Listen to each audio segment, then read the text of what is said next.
चुनाव हुआ वो चुनाव आशा का नहीं, 19 का चुनाव भरोसे का चुनाव था। भरोसे का, मोदी पे भरोसे का चुनाव था। और मोदी जी को पुनः ज्यादा वोट और ज्यादा सीट देके देश की जनता ने 19 में प्रधानमंत्री दूसरी बार बनाया। और मोदी जी ने 370 भी हटाया, रामलला का मंदिर भी बनवाया, गरीब कल्याण का काम भी किया, परिवारवाद पे रोक भी लगाया, भ्रष्टाचारियों को जेल भी भेजा। और जब 100 साल में एक बार होने वाली अनहोनी कोरोना घटी तो इस देश के बच्चे बच्चे, बूढ़े बूढ़े, अमीर से अमीर, गरीब से गरीब आदमी को सेम लाइन में खड़ा होके मुफ्त वैक्सीनेशन भी करवाने का, जान की रक्षा करने का काम भी मोदी ने किया। सही कि नहीं? सही है कि नहीं? मित्रों, अब आ गया है 2024 का चुनाव और मैं आपको एक बात कह रहा हूं, अगर 14 का चुनाव आशा का चुनाव था, 19 का चुनाव भरोसे का चुनाव था, तो 24 का चुनाव देश की आशाओं और आकांक्षाओं को पूरा करने का चुनाव है। मित्रों, अब देश को रुकना नहीं है, देश को थकना नहीं है। 24 के आगे देश इसी तेजी से सरपट विकास की ओर जाए, इसको सुनिश्चित करने का चुनाव है कि नहीं? बोलिए, है कि नहीं? पक्का? 2024 का चुनाव देश की आशा और अपेक्षा को पूरा करने का चुनाव है। और मैं आपको कहता हूं कि एक तरफ मोदी है और दूसरे तरफ इंडी अलायंस नामक खिचड़ी है, जिसमें ना नीति है, ना नेता है, और नीयत तो ऐसी है कि सब जो है रोज ईडी और सीबीआई से बचने का काम कर रहे हैं। तो आपको, मेरे युवा मित्रों को मैं आग्रह करने आया हूं कि 24 में मोदी जी का हाथ मजबूत करिए, अपने मताधिकार का सही प्रयोग करिए। और मैं आपसे एक बात खुल के कहना चाहता हूं, ध्यान दीजिए थोड़ा इधर। अगर अच्छा लगे, शायद कुछ को कड़वा लगे, लेकिन मैं आपसे सवाल पूछता हूं और मेरा जवाब दीजिए। जात बड़ा कि धन? जात बड़ा कि देश? तो वोट राम और राष्ट्र को दीजिए, जात को नहीं। अपनी सोच से वोट दीजिए, मेरा आपसे आग्रह है। मित्रों, अंग्रेजी में कहते हैं cast your vote, don't vote your caste. अपने मताधिकार का प्रयोग करिए, अपने सूझबूझ को सिद्ध करने के लिए, अपने जात का सर्टिफिकेट लेने के लिए नहीं।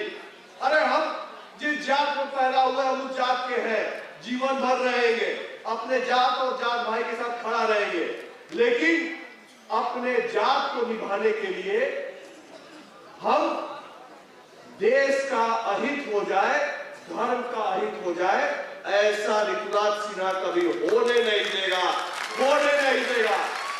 और मुझे विश्वास है कि ये ऋतुराज सिन्हा नहीं, ये देश के और बिहार के हर एक युवा की मन की बात है कि देश है, धर्म है तो हम हैं। सही है कि नहीं?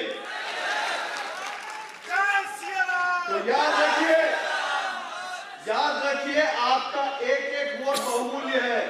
आपका वोट, ये बात ध्यान से सुनो, आपका वोट तय करेगा कि गरीब कल्याण का कार्यक्रम आगे बढ़ेगा कि गरीब का पैसा लूटकर प्रॉपर्टी बनाने वाले वापस सरकार में आएंगे।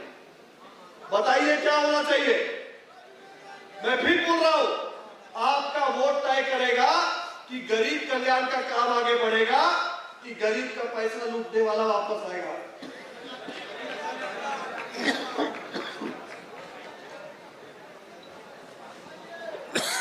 कहा मेरा गला अटक जाए, वहां मेरे भाई उस कमी को पूरा करेंगे, मेरा पूरा विश्वास है। मैं कह रहा था कि आपका वोट तय करेगा कि गरीब कल्याण का कार्यक्रम आगे बढ़ेगा, कि गरीब का पैसा लूटने वाला सरकार में आएगा। गरीब कल्याण का आगे बढ़ेगा। वंचित, शोषित, पिछड़ों को आरक्षण मिलेगा कि अपने परिवार में आरक्षण देने वाला वापस आएगा? कौन वाला होगा? अपने परिवार में कौन आरक्षण दे रहा है, समझते हैं ना? किसान का सम्मान बढ़ेगा, किसान का आय बढ़ेगा, किसान के लिए दाम बढ़ेगा, कि किसान के नाम पर राजनीति करने वाला वापस आएगा?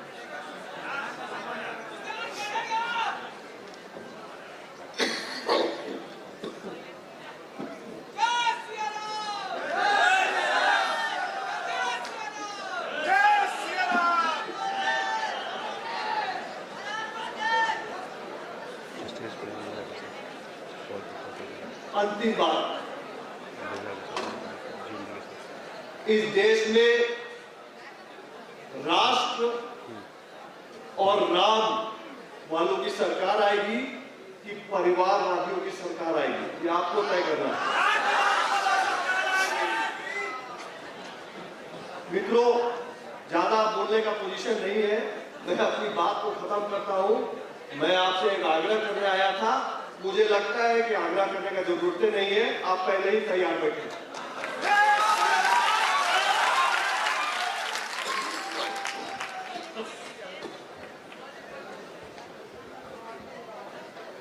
में 2024 में मोदी जी को 400 सीट से पुनः प्रधानमंत्री बनाने का संकल्प लेना है मित्रों। बिहार की 40 सीट मोदी को जानी चाहिए, हर एक युवा का वोट मोदी को जाना चाहिए, और हमको ये बताना है कि ये देश उनके साथ है जो राष्ट्रवादी सोच वाले लोग हैं, उनके साथ नहीं है जो कि परिवारवादी सोच वाले लोग हैं। मित्रों, अंत में मैं एक नारा लगाऊंगा, और मेरा गला चूक जाए तो चूक जाए, आपका नहीं चूकना चाहिए, पक्का? मैं बोलूंगा तीसरी बार, आप बोलेंगे मोदी सरकार। ठीक है? नारा ठीक है? नारा ठीक है? तीसरी बार